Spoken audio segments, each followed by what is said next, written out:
chero zvisikashandi ndezvani walala wasala N4 Ninja Platinums Django Family Sekoma ndakatotanga kare Shaizi anicheuki shure ndikaenda wondibata parunhare vanoda ngoma iri vasendere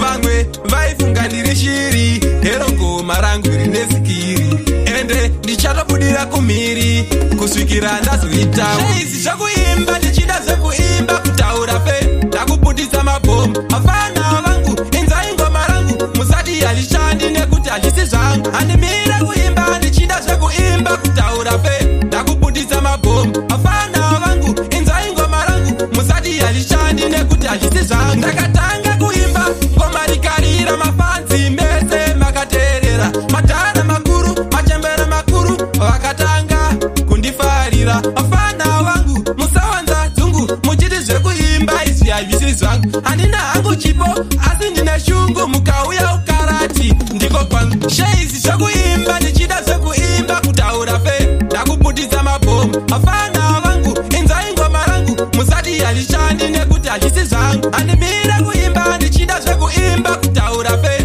ndakuputisa mabhomu afana vangu inzai ngoma rangu musati halishandi nekuti hazvisi zvangu walala wasala inini handiganzi N4 Ninja ndatora chibhanzi kubva chiredzi ndava nyanyadzi nemangoma saka ndotenda tenzi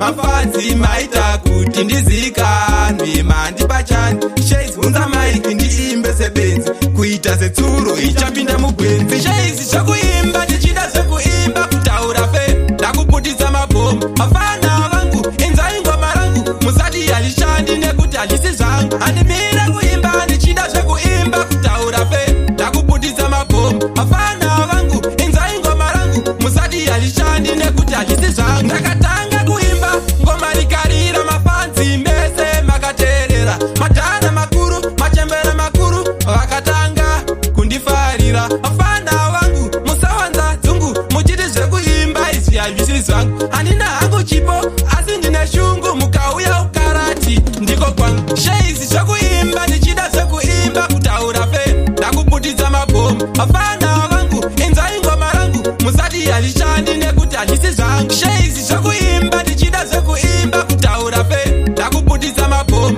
afana vangu inzai ngoma rangu musati halishandi nekuti hazvisi zvangu You're safe.